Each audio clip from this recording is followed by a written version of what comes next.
Hello, my name is José Victor David Carvalho, and today I will be presenting about the Médecins Sans Frontières, nailed at French, or Doctors Without Borders organization. So first of all, the Médecins Sans Frontières, or MSF, is a private humanitarian, non-governmental international association. It was founded in 1971 in Geneva by Bernard Kouchner, and it is best known for its projects in war-torn regions and developing countries affected by endemic diseases. It is constituted mainly of doctors and health sector workers, and is also open to other professionals which might help in achieving its aims. In that sense, the MSF provides assistance to population in distress, to victims of natural or man-made disasters, and to victims of armed conflict. They do so irrespective of race, religion, creed, or political convictions. This organization has been present in various current occasions.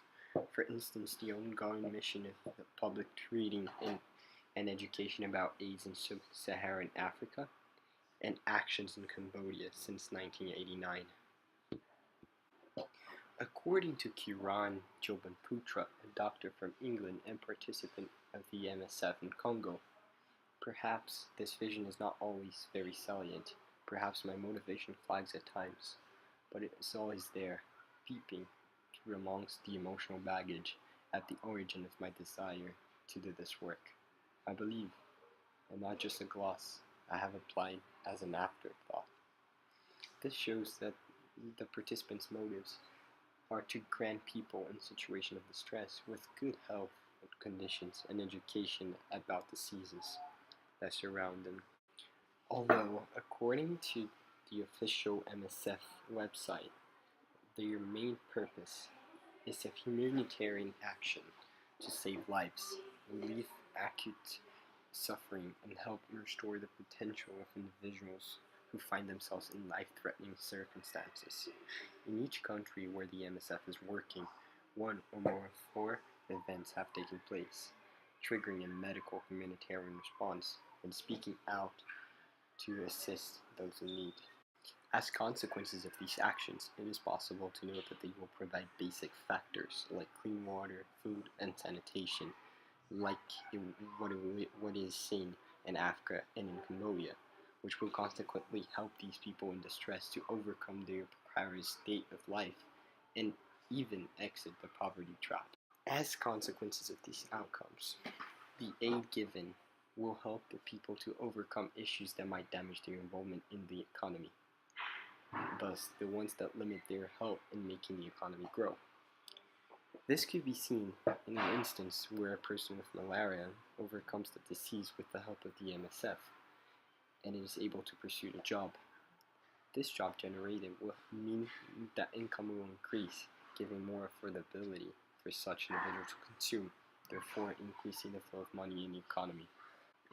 Talking about how the MSF will influence a country economically, we can see at first an economical impact in the real wage rate and employment diagram, where more employment will cause an increase in wage as labor supply, what is supplied by those working, and labor force, quantity of employed person, as it could be noticed from the relation between labor demand, labor force, and labor supply, as they will all increase as employment increases. Furthermore, a second economic impact would be represented by the following graph, as the influence in the work of the MSF would have in the output level and the price level.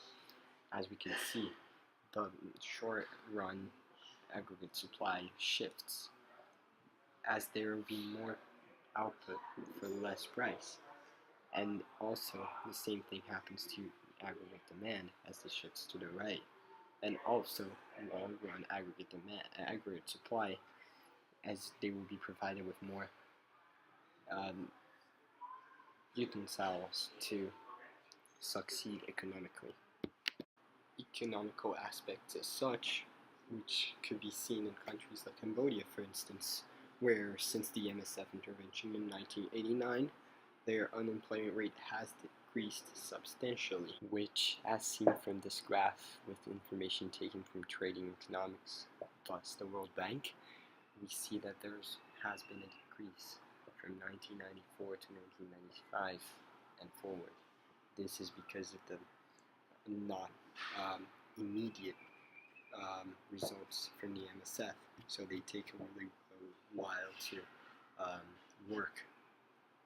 And also, consequently, we see an increase in their GDP in the early 90s, as seen in the following graph as well. Now that we have explored the actions of the MSF, we will now transition to what is an NGO as a foreign aid institution. So basically, an NGO is a non-governmental aid organization. It is regulated mostly by the UN, and it is limited to the ones that have the right to protect the citizens of an endangered place. Its fundings are majorly by membership dues, the sale of goods and services, grants from international institutions and national governments, and also private donations. And now, if we compare an NGO to an ODA, we see that the NGO is very effective in both long and short term, as it gives the opportunity for a population to learn how to get better and repair sudden threats to the country's well-being. While, on the other hand, the ODA is financial aid given by governments and other agencies to support the economic, environmental, social, and political development of developing countries. It is distinguished from humanitarian aid, or NGOs, by focusing on alleviating poverty in a long term rather than a short-term response.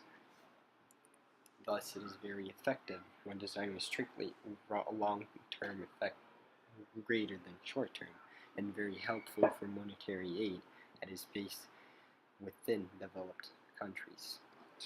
An example of that is the multilateral aid in UNICEF, so helping various countries at the same time with the help of governments and other institutions. On the other hand, however, the NGO is a non-governmental institution and can help multiple countries since it spreads the capability for a country to regenerate themselves rather than gambling on long-term effects with monetary aid. As a conclusion for my presentation on the MSF, for instance, when there's a situation that revolves around war-torn regions and developing countries affected by endemic diseases, it'd be best to have an NGO to act, considering the political implications and the good and attention that it could have to transform current problems and prevent that they don't happen again in the future. And that is why the MSF is very successful in what they do.